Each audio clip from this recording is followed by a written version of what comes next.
fall in the back seat. I'm like, okay. So I open the door. Sure, yeah. So you jump in. You get your hands on a steering wheel for the first time in like 3 days, I think. Go. Yes. So that's probably like satisfying. Yeah, and you guys head off towards the complex. So you guys are driving through the city. It's general, it's actually a Monday morning, right? Since it's easy just for things to work normally, like they do in every other day of the week in the real world. Traffic is a little bit heavier than it has been because you guys showed up on the weekend, right? So traffic's a little bit heavier than it has been. So it's not flying through the streets, and there's not a whole lot of vehicles on the road, but there's a lot more foot traffic, like crossing streets, and like you have to stop at lights and stop signs and stuff like that to allow like a herd of traffic. It's very, very much like Japan almost, where there's lights specifically just for pedestrian traffic. There's like entire like roadway size walkways for pedestrians to cross, and yeah, so you guys you travel along, and you pull up to the government complex, and you can see, like, clearly, you guys have seen this before because you scoped it out. There's like a visitor parking, and like that would be ostensibly the place you would go. So you roll up there, and again, let me actually, I don't know why I didn't do this before. Let me just boop. Let me just move everybody over here, just so we can actually see what's going on. How maps in this game make boop noises, and anything with a motor farts. Yeah, it's like a comforting thing to know that there are those consistencies. Listen, I'm nothing but I'm nothing. Wait, how do you say it? Jesus, my brain is not working today. I'm nothing if but consistent. If not consistent. Yeah, if Yes. not consistent. So again, the government complex is this like tall, like plasteel. It essentially, for all intents and purposes, looks like the only real TL4 building in the entire city. Barring a few notable exceptions, like big business complexes and stuff like that, look pretty high tech. But this place sticks up. The walls are steel and almost completely smooth, and they're like 20 feet high. And then they have those big, like I said before, those big bay doors that roll up and come down. And then they have smaller like entrances. There's spotlights on every possible corner of the place. Even during the daytime, I think in the it's kind of like mid-morning at this point.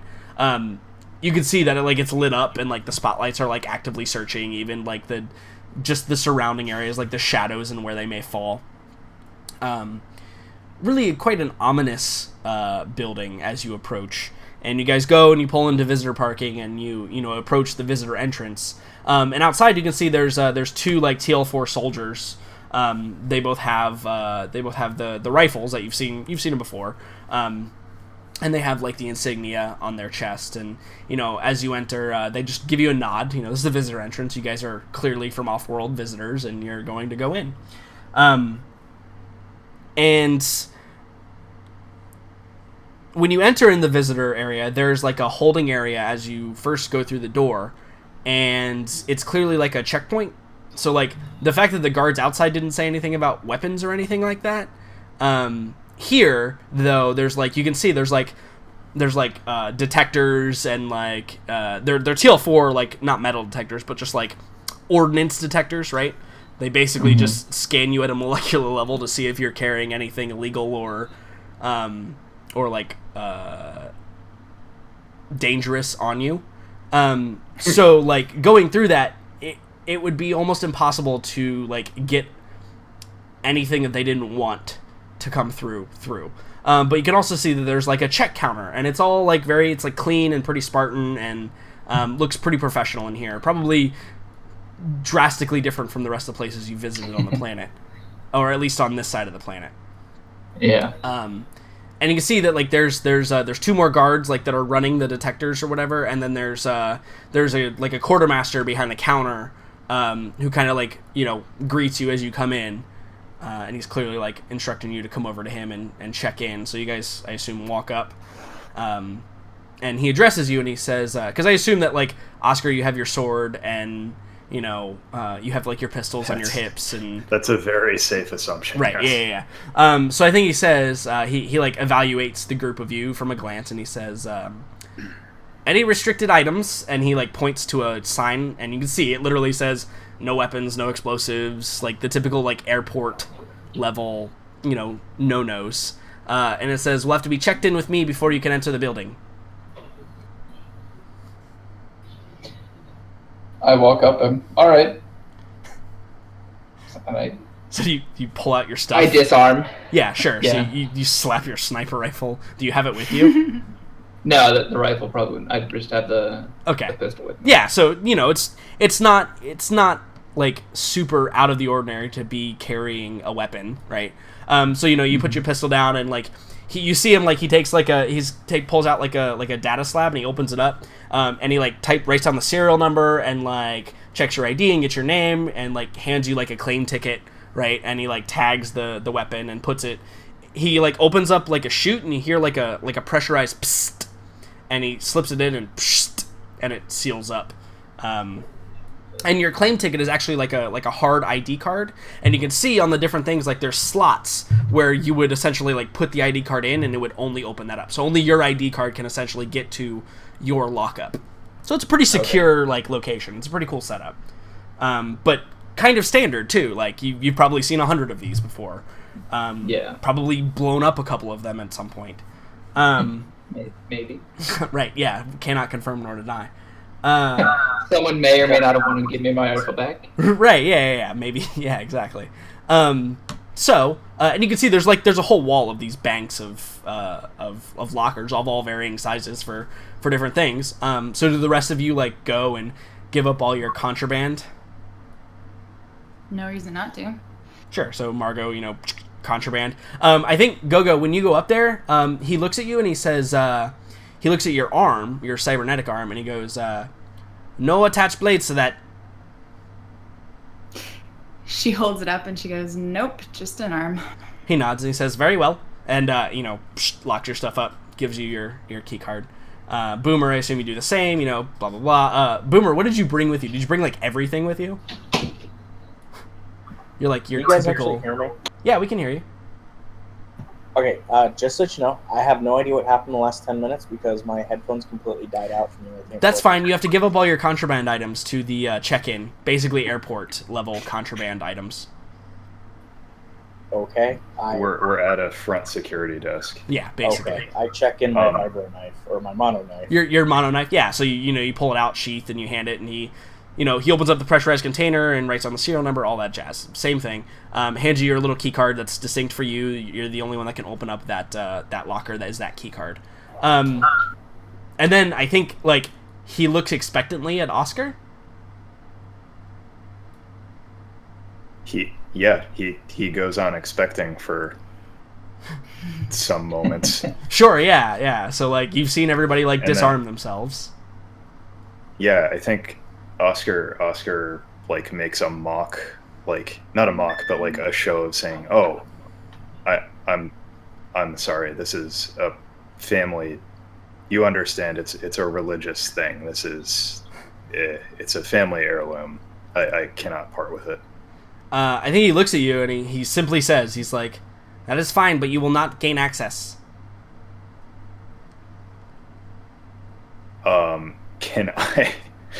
Can I try and make a persuade? I don't think you're going to be able here? to persuade this guy. His job is more important than your sword.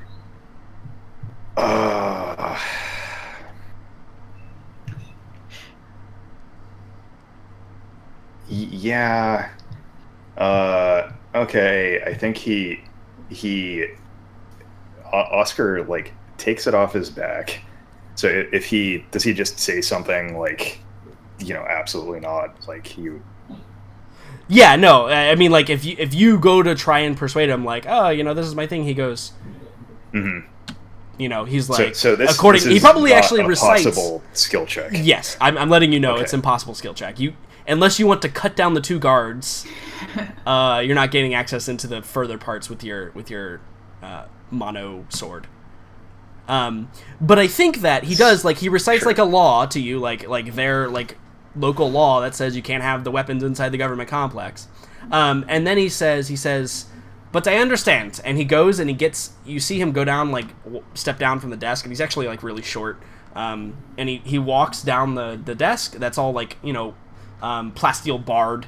And he opens up one of the larger lockers, and he actually, like, detaches it from the wall. And he kind of struggles, like, a little bit to carry it over because it's just cumbersome.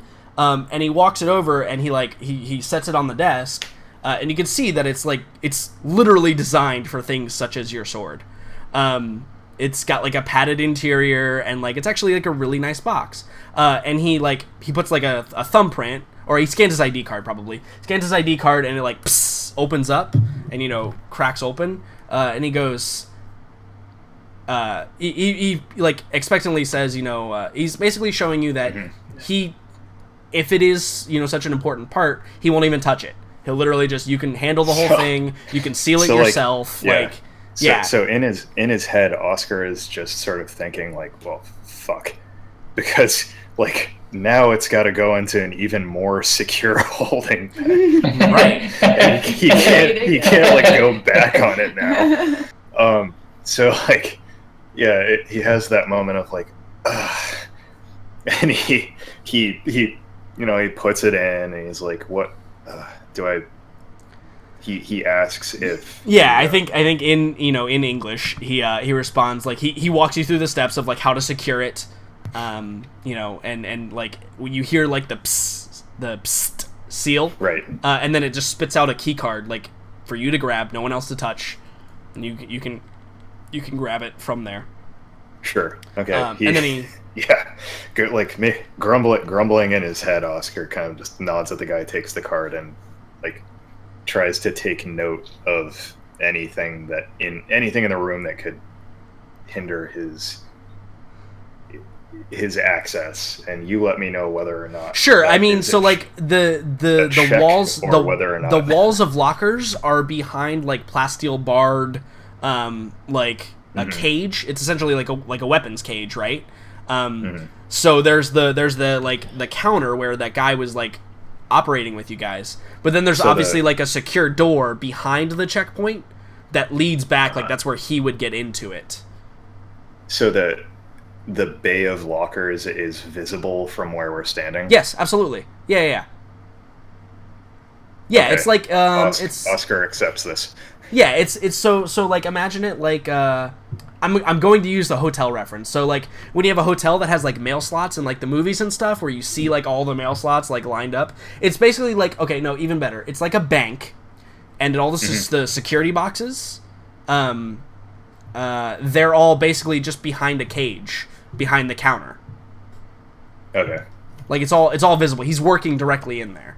And you would know this too, Oscar, like, just for your own, like, character sanity. Like, these things are nigh impossible to, like, hack into or get into, because they're, like, actually printed, like your identification is that card that you have is literally the only thing that's going to get in this, short of, like, weapons grade explosives. So, like, the thing isn't going anywhere, and if you had to access the thing, like, it may take, like, you could probably, like, jump the counter, punch the guy in the head, and get back to that thing in like a round or two, but it's not, like, in danger of being stolen or anything like that. Oh no, and I mean, in reality, this is like a monoblade that anyone could go and buy at Space Mart. It's just that he's fond of it. This has no actual. Sure. It's worth. Like, used, it's probably worth, like, 15 credits. He just didn't want to give it up. Right. But I think that, he's like... trying to... I think that, like, the perception of not only the guy, but also the other characters around you is that of, maybe this thing is actually, like, important to him in some way, right? So, like, it's purely sentimental value. Right. And he just doesn't want to be without it. No, I understand. You're a warrior. And I think that, like, when like, he comes back to the counter, he actually gives you, like, a small bow, and he says something in Cantonese, and Go-Go, you pick up, like, honorable warrior is, like, all you pick up. Like, he says, like, a couple other words, like, on the ends of that, but you pick up, like, that phrase, Go-Go. Okay. Yeah, because obviously, like, this clearly isn't the first time he's had to deal with something like that, and obviously he respects, like, the level of whatever Oscar was bullshitting him with. Like, he respects that. So, like, on the other hand, like, if he found out the thing is actually worthless, like, he might be a little offended that you, like, were like, oh, yeah, this is my honorable family heirloom. Because he's like, oh, yeah, honorable family heirloom, I totally get it, right?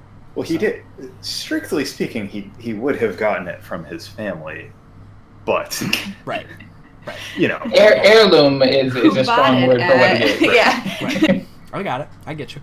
Yeah, so you guys, you give up all your belongings, and you go and you get scanned, you get bzz, bzz, and the guards wave you through, and you enter into kind of like a bus terminal-esque location where you can see, like, there's a lot of, like, there's a lot of waiting benches, and in the center there's this kiosk that clearly has, like, information on the planet and, like, that typical, like, information kiosk type things, little pamphlets and stuff. There's like multiple, like, holovid monitors, like, scattered throughout the area that are playing, like, different news, and, like, there's probably one that has like a sports game going on or something. And then along some of the walls there's, like, these tellers, like these like desks, these U-shaped desks that are all scattered around, and they all have, like, over them, like, in scrolling text, like what they are, like what company they represent, or like general propaganda stuff. Basically, as I describe sometimes when you guys enter systems and you get that spam mail, this is spam mail IRL, right? Okay. This is essentially what it is. It's like a job fair set in kind of a bus terminal-esque atmosphere. And, like, you can see too, like, there's a couple people waiting, because remember when you came into the spaceport there was a few other ships in the spaceport. So the place is not deserted, but it is definitely, like, emptied. It's clearly can hold a lot more individuals than are currently in it. But there's maybe, like, in the entire room, maybe like 20 people total. Probably like 15 or so patrons, and like 5 or so workers, like, in the varying stands and booths and stuff, and people coming in and out, kind of constantly changing that ratio. Mm-hmm. So as we're walking, Oscar is going to be scanning for any sort of like entryways that look like they are the sort of thing that would be used in the evacuations that Wong described to us. Sure. So, because it was made clear that this building doubled as sort of an entryway to those facilities, and certainly they wouldn't require anyone actively working in the buildings to go outside to a separate entrance. Right. Yeah. No. Absolutely. And then, you're 100% correct on that. Yeah. Yeah. No. Absolutely. Behind most of the kiosks and stuff that are scattered throughout scattered like around the outside of the walls, there's doors that lead back into, like, what you could probably assume are, like, offices. But I think primarily, like, directly in front of you and across the room, like on the other side of the information kiosk, are large double doors, and in Cantonese they say, or they say they say in English above, and then in Cantonese below, like, emergency use only, alarm will sound, that all kind of BS emergency doors. But they're big double doors that it's very visible. You wouldn't even have to, like, try hard to find them. It's very clear that what you describe is what these are.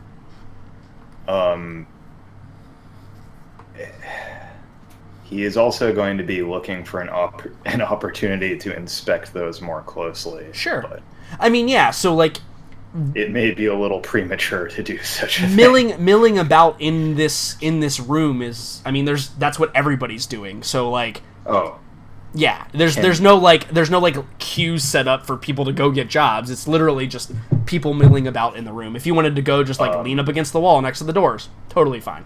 Yeah, could I make a security check to see if I can make heads or tails of any of these access points? Sure, yeah. With a security check, you're looking for, like, what exactly are you looking for with that? So, a security check would be looking to determine like how the systems operate, like what sort of input is required to access it, or how they might be subverted. Sure, yeah. Sounds good. So, like, using my past knowledge and experience dealing with perhaps similar systems. Sure. Yeah. Go ahead and roll it. Based on your roll, we'll get you information. 8 is pretty good.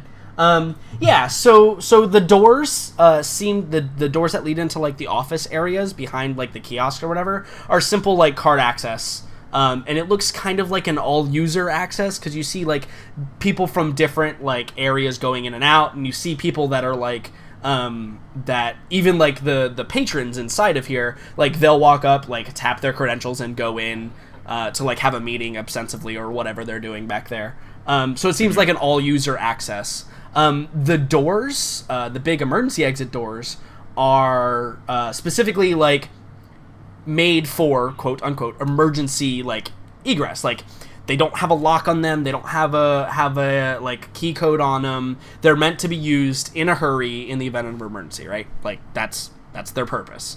So literally you could just walk up, hit the giant push bar, and they would just open. Yeah. So we could right now just go waltz into these underground paths. Well, they don't lead underground, actually. I should mention as well. Let me describe the scene once you get up to them a little bit more, because there's more detail there. They're actually like glassed in, like emergency exit doors. You can actually see through them, and you can see they lead into a long hallway that is fairly well lit. And you can see down a little ways there is another emergency exit door. That is also glassed in, and you can see actually outside, like you can see light, like natural light shining down. It looks like a courtyard area, or like there looks like a grassy area to be out there somewhere. But there is like specifically like there's a long like maybe 20-foot hallway between like this one set of doors that you're in and then the other set of doors, and you can see that in that hallway there are two doors that lead on either side, like two like typical just like. If you've ever seen like electrical room doors, like they have no markings, they probably have like a nameplate on the side that literally says like room 105 or whatever.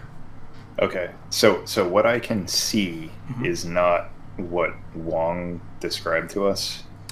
No, not specifically, no. Okay, but ostensibly that could lead to where Wong was describing to you. Sure, right?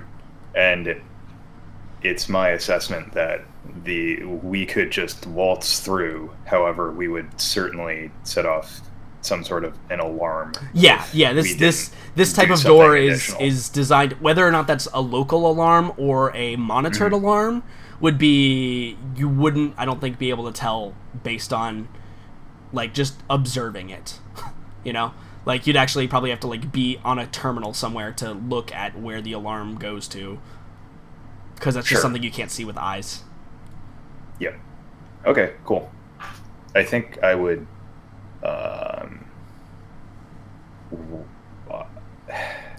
well, yeah, so real quick, if it was convenient, I would relay that to the group. Sure, so let's find out. So like while you're doing that, what's everybody else doing in the room? Boomer's kind of taking this moment to look around to see if there's anything technological wise that might seem out of place. Like this whole place is TL4, but with his knowledge of tech, is there anything? Roll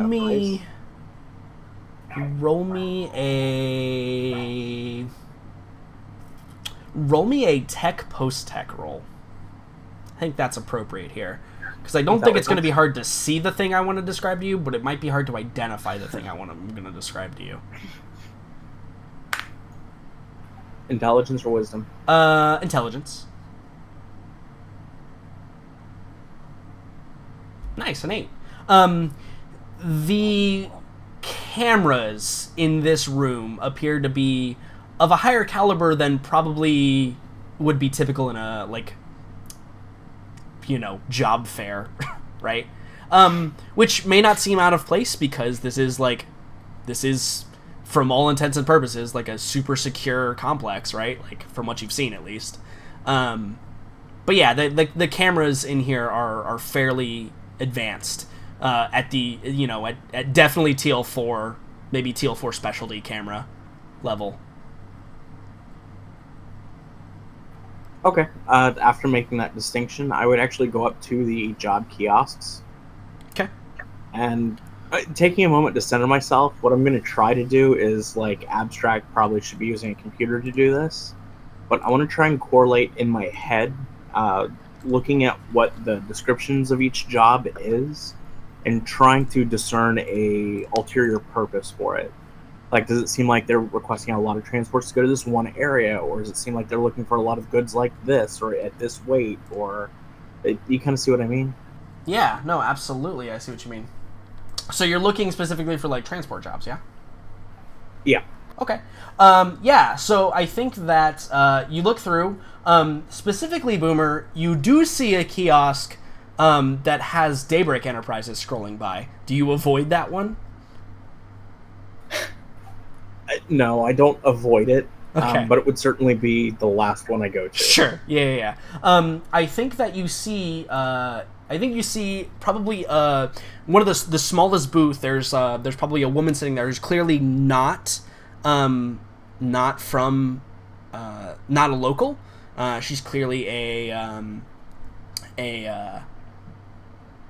can describe her as probably like an Eastern European. She's just at a glance, you can tell she's probably a scientist of some sort. And scrolling across her upper like scroll bar, it says Rahani Band. And she's got like some pamphlets laid out, but also she's got like a like looking for work. Like there's like a banner like across her like booth, and it says on it is like looking for work ? And then it says, look no further, right? It's like a propaganda banner. And yeah, and like you watch it for a second and it scrolls by and it's, light, fast cargo hauling needed, etc., etc., etc. It seems pretty promising. Do you go to that one? Yeah, go to it. Okay. So I think that as you're approaching that, let's find out what Gogo and Fortune are doing in here. So you said that there were like 30-ish other people in here looking for work? Yeah, and like the ratio between like looking for work and workers is varying as they like go in and out of the doors along the side. But yeah, about 30 people at any given time, including you guys. Does there look like there's another crew similar to us, or at least people who The look rival like crew. something along those lines? So, or even just that one individual who clearly yeah. So looks Gogo. like a I mean, pilot or I've used this one before, and I think it's a pretty common one. There's definitely some space freighters that are clear, like some space truckers that are clearly here. That's what I'm looking for. yeah. There's definitely some space truckers. I mean, hauling stuff is a full-time gig for those that want to do it. But probably not as many as would be typical for like a full planet or a full like city this size, like cargo hauling, because they need supplies, but it's very clear that they're not getting a whole lot of supplies in general. But yeah, there's definitely some space trucker guys. I think that there probably is maybe some. They definitely look like smaller time. I mean, space truckers are identifiable throughout the entire sector, right? But there's some other guys that look maybe a little bit more green than that. Okay. Maybe they're freelancers or not. Who knows? Casually, because Margot's super casual, walk up to one of them and just try to say, "Hey, what are you here for?" Yeah, you just start like a conversation. And I just want to know like what types of jobs they've taken. Yeah, I think a couple of people like just kind of grunt, and give you like the non-essential answers. But there's you probably are able to gather, like, you probably get one of the space trucker guys, and he's like, well, the jobs are all shit here. It's not even worth it. Shit, how? Pay is shit, and all the ones that want us to haul big things, they don't pay enough. Apparently this planet's going to shit and doesn't have money. I'm thinking about going to the other side. I hear they at least have some to throw around. Gotta make a living, What are some of the locations they want you to haul stuff to? Mostly on-planet stuff, but that's another argument. couple of jumps away. Just mainly supply runs. Mostly it's they want us to go pick stuff up and bring it back, like food. But price of that these days is going up. They're not willing to pay for it. I can get a better deal somewhere else. Does sound pretty boring, doesn't it? Yeah. Certainly does. But maybe if I can find a job to get me off planets, get to another get to another system, I don't think I'm ever coming back to this shithole. You've seen it out there, right? Oh yeah, we've seen it. Yeah. Questioning why we came here too. He pulls up like a canteen and like spits in it, and he like screws the lid back on and he goes, "Yeah, can't even. I don't even know what to say. I've never seen things this bad." Have you heard anything about this civil war going on here? He's like, civil? I don't know about that. I heard that there's no real fighting. They just argue in their political rooms and they don't do anything really significant. But I've only been here for 3 or 4 days. Have you been by that power plant over there? Seems kind of weird. We saw it coming in. Our ship kind of took a dive when we went by it. I think he like his face kind of scrunch ups, and it's clear immediately he has no idea what you're talking about. And he's like, no, that's technical stuff isn't really my thing. That's why I keep a mechanic. And he kind of like arrows over his like thumbs over his shoulder, and you can see there's like a scrawny guy like up like clearly like haggling with like a corporate employee of some sort. It's a 2-man crew. He's like, that's why I keep a mechanic. My job is to drive the thing. You know what I mean? Oh, I hear ya. Understood. Well, best of luck with your transport job. Hopefully you get off this planet. Yeah, well, it's almost worth it to take the loss at this point. And he kind of like, breaks off the conversation with that. Okay, she lets it go. Walks over to probably Boomer, if he's still at that kiosk. Yeah. So Fortune, what are you doing in this room? Probably first off, I would look around to see just the setup of the room and stuff. So pretty much the same thing that Oscar was doing. Sure, yeah. I mean, I think you probably can gain the same amount of information, but you could roll a different check to gain, like, different information, right? Like, if you wanted to roll, tactics, and describe, like, what you're specifically looking for via tactics, then I might be able to give you, like, some other information about it. Probably, or another skill, if there's an applicable one for you. That's what I'm looking.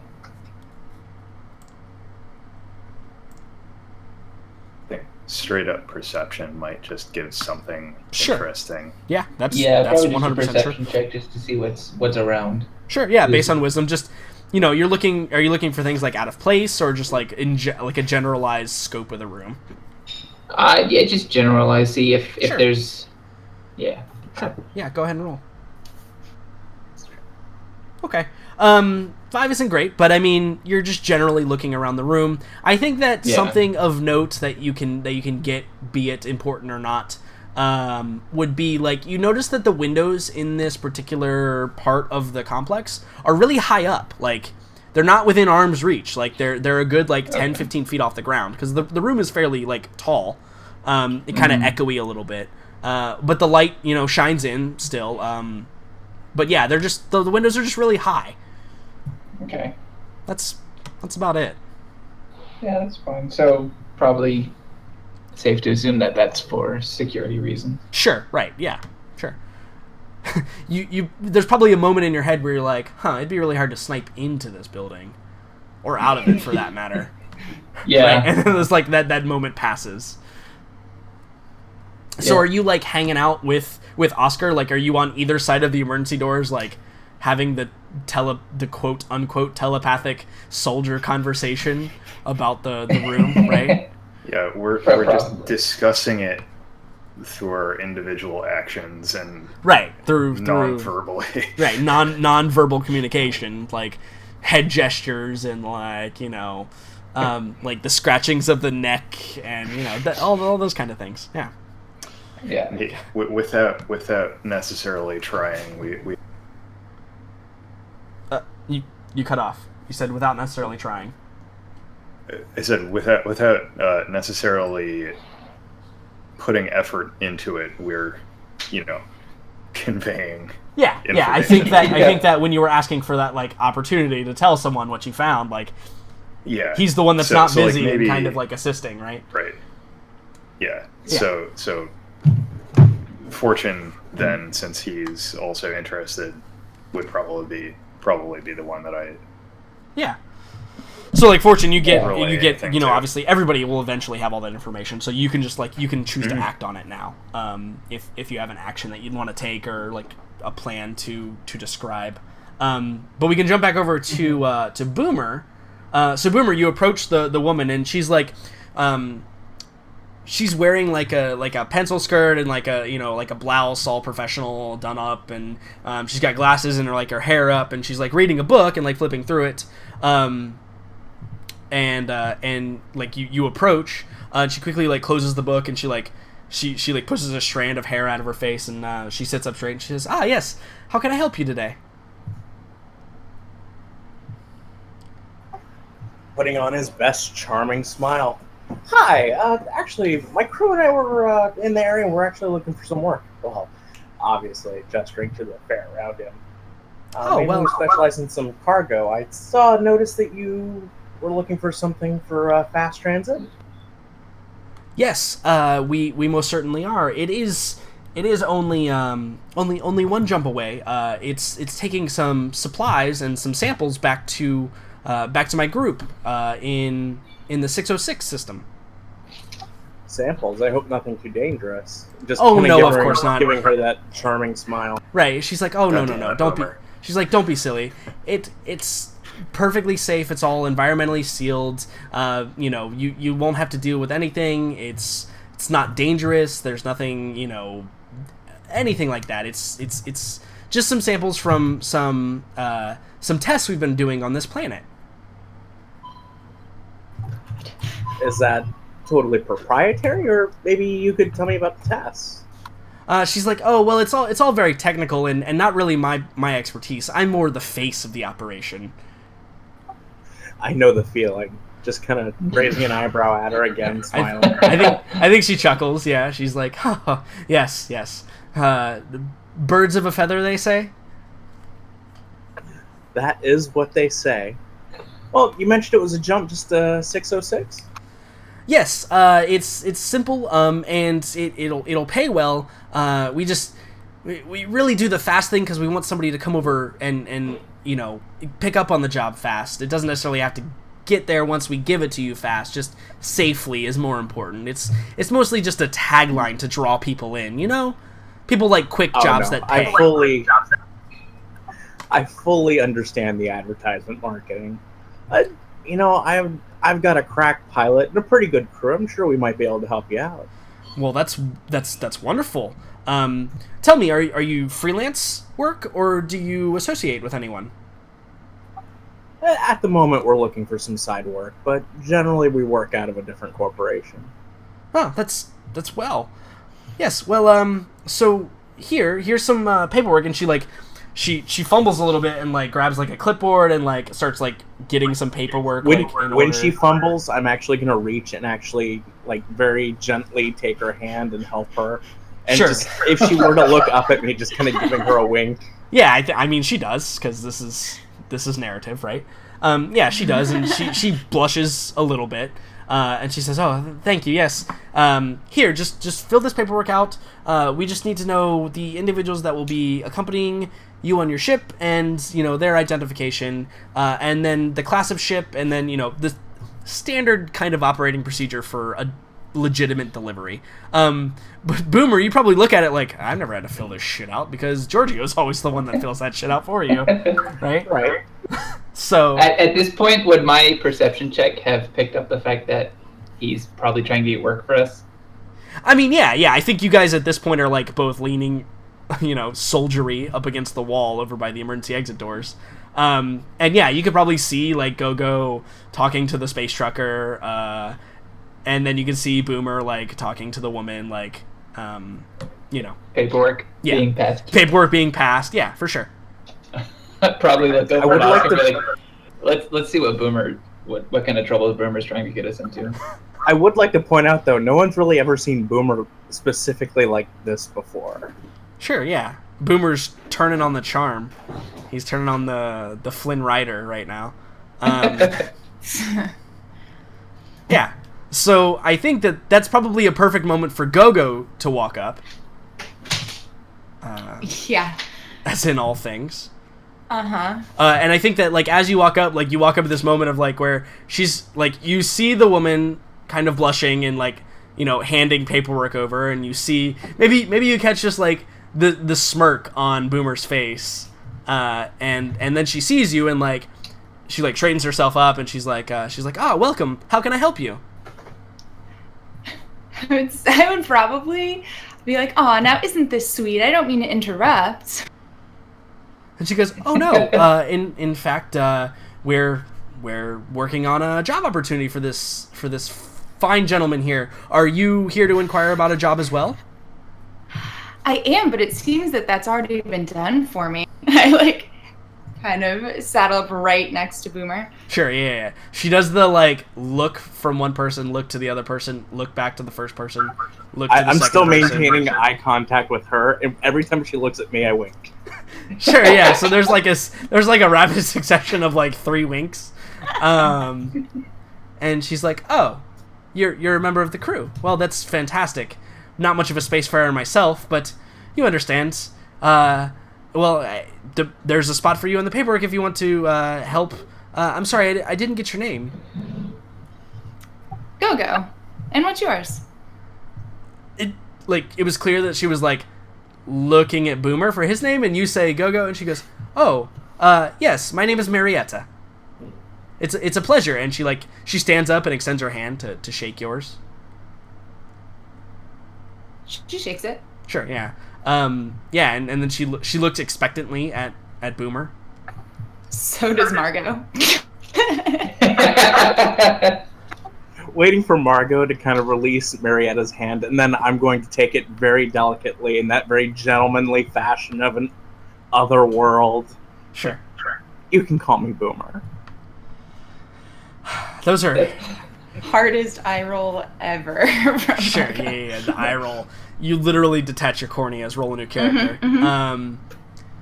So yeah. You the eye roll, and she's like she's keeping it under wraps right now. Like you're turning on the charm, and any woman I think in that situation with Boomer, except for Go-Go, would probably have some reaction, but she's keeping it under wraps regardless of whether how she may feel about it one way or the other.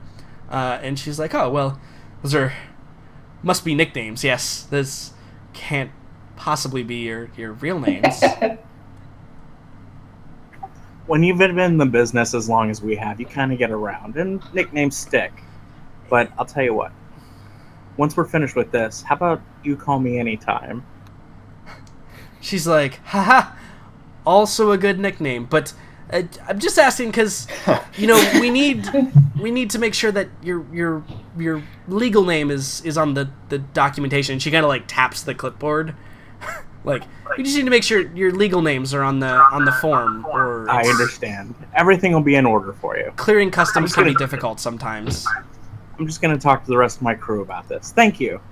Again, with a smile and then a gentle nudging of Go-Go to go back to where the other two are. The knuckle into the rib cage. Let's go. Yeah, I got it. She like straightens her skirt and like adjusts her glasses and sits back down and pulls out her book again and starts reading. So Was that really necessary? Yeah. I think Margot says to him. What? What was what necessary? I was talking. All of that, and then she makes the gesture of the like hand that he did to her. Sure, yeah. And like the exaggerated like triple wink. Yes, exactly. Hey, the exaggerated triple wink works, okay? It works. It's got play. You don't even know. 60% of the time, it works every time. It's fantastic. Cool. So yeah, you guys have this conversation as you, I assume, approach the rest of your crew, and you guys coagulate in a location, like probably around there's probably like a seating table, somewhere. Yeah, I mean, I think we would probably just go find some place where we could talk without in Jordan, what relative was the name of that privacy. company? I'm sorry, what was the name of the company? It was the the Rahani Band. It's on the faction list if you're interested. Sorry, I didn't mean to interrupt, Matt. No, it's fine. Oh no! I mean, I was just saying, really, anywhere that we could go discuss this. Yeah, I mean, relative it's not privacy. uncommon for there to be the tables are fairly well separated because it's a common thing for crews to get together and talk shop between each other, right? The place is designed to kind of be a little bit closed off when you go to find an area that's closed off because business deals get made out here, right? It's proprietary information that needs to be at least somewhat secure. Yeah, the space is meant to facilitate specifically this. Yeah, absolutely. Cool. So I expect that information is shared with. I assume everyone info dumps everything, right? Great. Mm-hmm, mm-hmm. So Yes. with that, then Oscar would probably just say, it's. He would say, "Well, I'm certainly comfortable leaving on other. This sounds like nothing more than an errand. We can certainly pull this off while we're, while we're wrapping up." And maybe he kind of looks around and he stops himself from saying anything more specific, while we're wrapping up loose ends. And honestly, the pay for this job doesn't look that bad, and it might be interesting to transport some of their research for them. Yeah, so he says, "Well, I for one am fine with this," and he kind of looks around to see if anyone else has any particular feelings. This sounds good. What does it say specifically that we're hauling? That's what I was. Can the business person actually look at this paperwork there? Right, yeah. Boomer's just writing names in and initialing Filling it pages out. and Oh shit. no! Boomer hasn't written anything down. He's been using the clipboard and paperwork as a prop to make points at this point. Right. You're like, it says right here, and holding the clipboard out and motioning towards it. But as soon as Fortune expressed a desire to have it, it's yep, you can fill that out. There you go. Yeah, so the paperwork is pretty basic. Actually, roll me a business check. Why not? Let's have you make a roll. Yeah. And It's not that's gonna be based very- off of intelligence, right? Yes. Mm-hmm. Yeah. It's not going to be very hard, because, oh, well, you rolled a 4. So, there's really not a whole lot of failure here, but it is more to the point of, identifying, the clauses that it's talking about, and et cetera, et cetera. But yeah, it's literally exactly as she described. It's a simple transport mission. There's going to be, 1 ton of cargo. That's it, which is nothing in today's standards. And I think that the only thing that what it lists is it lists exactly what you said, samples and research data, from New Panlong area, Firial to Nafisa Rahani Band HQ, 0606. That's all it says when it comes to that thing. But other than that, it looks like typical business paperwork. Again, you fill out the names of you and your crew, the code number of the ship, so that can be forwarded along. They can add a code in, so that you don't just roll up on a system hey, we got your shit, and people are I don't know who you are, right? Yeah. That's why you got to put that information down. Yeah. Does it have the money we we stand. Yeah, no. It says pay due upon like receipt of items of it probably is like 2,000 credits, I think. Okay.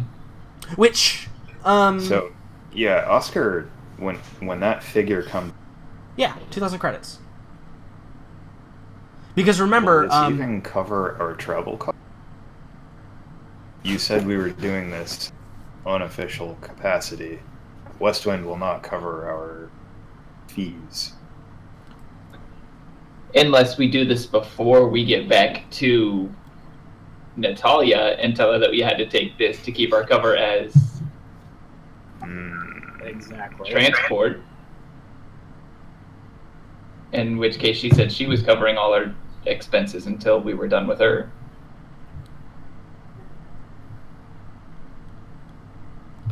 I leave this to your discretion. I will remind everyone, because it has been a few weeks, I think, since I mentioned this.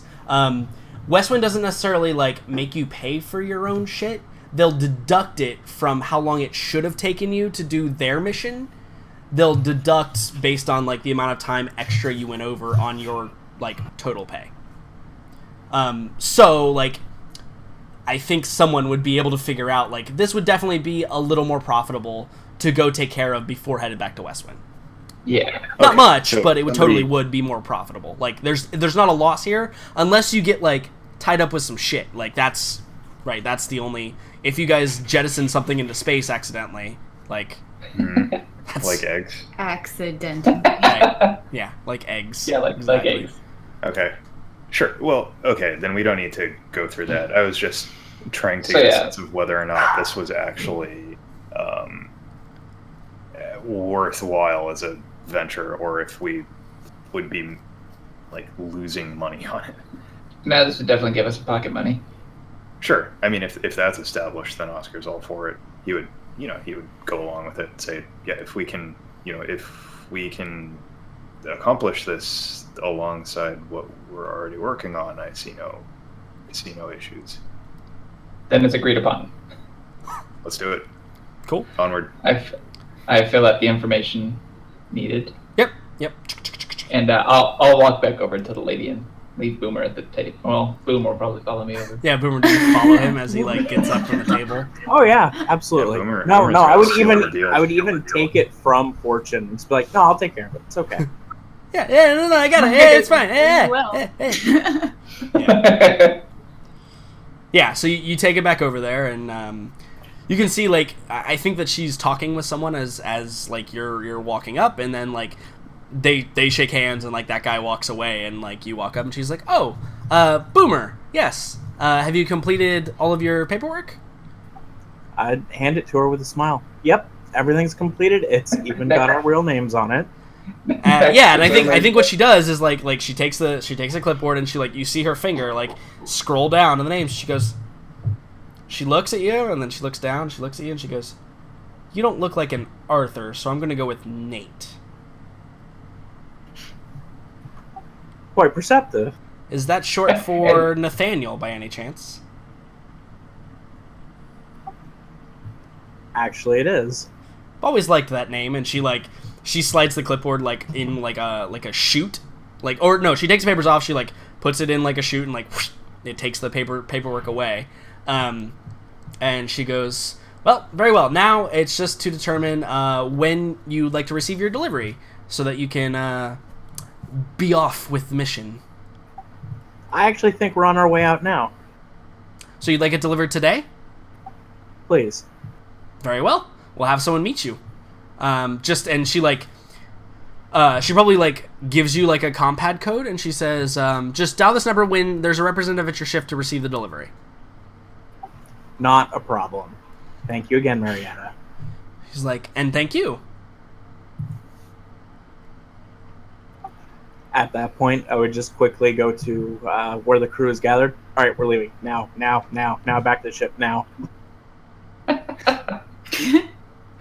Flash cut to that, or Sure, yeah. I mean, you guys go get your stuff. What? Right? From- like you yeah. have to go get your stuff out of the locker. I think that yeah. So we have the moment of like back. so you guys get back out into like the security hallway, right? And like Oscar, you probably like power walk over to the desk, right? And you're like, and like you see the guy like now, sword, please, sword, come on. Yeah, right. The guy like comes out of the back room and he like trundles up and he's like, "Ah, yes," and he's like, "Keycard, please." Yeah, he hands it to him. Yep. And he goes over and he pulls the thing out and he walks it over and he slips a key card in the side and it just opens up and you grab your items and then you all collect your items and you head back. Yeah. Oscar gives him like a little bow. Right, yeah. And he gives you a bow again. And I think that Go-Go, you hear that same phrase. You hear him say the same phrase. Just the only two words you can kind of pick up are like honorable warrior in there. And he takes it back and he gives all the rest of you all your crap. And you guys hop in the ragtag taxi and, you know, the crew of Apollo 254 are off to the hotel. So you get to the hotel and, you know, you go up and you collect all your stuff. And Boomer, it takes you a while to, like, shut all your shit down. Do you, like, re-enable the security? Quote, unquote? Yes. Okay. Yes. Yeah, so, like, Oscar boosts you up into the ceiling and you re-enable the security again. And yeah, he's got to, like, dismantle base camp. Right, yeah, while everybody else is, like, literally sitting there, like, da-da-da-da-da-da. Well, actually, I was going to say, while he's dismantling everything, we should probably return the car to the taxi driver. You know, there's enough room inside the ship. We could just take it with us. He's not wrong. Proving that you own this taxi, though, would probably be harder, since it still actually has Wong's credentials in the front of it. How far away did he live? Not far. Like, I think I said earlier, like 15 minutes away from the hotel. He's up in, like, the northern area, like, let me click. I mean, we could drive it to the spaceport. Before we drive, Well, you could, know what? like, the group of you could get all your shit, pack it up in the taxi, go to his place, throw him in the vehicle, and then go to the spaceport, and then be like, "Bye, Wong," and then just leave him with his car outside. That's exactly what I was going to say we do. Yeah, you could just make the stop on the way. That's no problem. But I think... But we should probably contact Wong and make sure, one, he's still alive, and two, he's at his house. Right, yeah, for sure. Yeah, because there's also a good possibility he's not even at his house, right? or alive. And it might be worse showing up with a girl with green hair at... Yeah, I mean, texting is 100% thing. You could just, like, send him a message. Right, so I just... God, we established that Oscar is not particularly good at it. So he just... But you're him, also an armature to this guy, so... right, not so being he just particularly sends good him at it is alive probably okay. And 2 question marks. Right, alive, question mark. Yeah. Yeah, I think you get a response that says, yes, where my taxi? And, like, you read it in his accent. Like, that's how that's how accented it is. Is it all caps? Yeah, basically. Okay. Sure. So I think Oscar just like holds up the compad, shows the group, and says, "Let's go." Okay. Yeah. Before you leave the hotel, though, as you all get your shit together and like Boomer has like a dolly cart of like all of his crap, you get down to the lobby, and you hear that that PA system that's like throughout the city. You hear an alert tone go off. It's different from the alert tone that you heard when they did the distribution. And you see the woman at the lobby for the first time, probably without a smile. And she looks out. Can't be. And like she looks at you and she says, "Hi. Probably don't leave now." And like as the alert tone is going, you hear that like it stops and then there's an announcement. And I think the announcement says in Cantonese. It's speaking in Cantonese. And you pick up a couple of words, Go-Go, and you hear probably something around like threat level tier 3, and then it says probably like find tier 3 shelter is like the basis of what you can get out of the saying. I obviously tell that to the rest of them. Right. So you say that, and you see the woman, and you see her pose relaxes visibly after the announcement is made. Okay, so tier 3's not. Yeah. So do you, what's everyone's immediate reaction to that? What is tier 3 and what threat? Sure. So you look at the woman, and like her smile like comes back, and she's like, "Oh, no worry, hotel tier 3 safe house. It will get very busy. Also, not allowed on streets right now. Only individuals coming to seek refuge." And what is this threat from? She seems confused by the question. She kind of goes, what do you mean? Is this like an earthquake? Is it like a military strike? What's going on? She's beginning to look nervous, and she says, well, authorities say we must stay inside. I obey their authority because they keep me safe. And they keep you safe too. Again, hotel tier 3 safe house. It will begin to get very busy in the lobby, though. I suggest you perhaps move to the side or go back to rooms. You can get one free night on us if you are planning on leaving today. And she smiles, like big. I give the rest of the group a very sideways look, and I'm like, maybe we should go back to the room. Boomer is already halfway across the lobby. I'm trying to make it obvious that I want to say something to people, but we can't talk about it here. You could go to the staircase.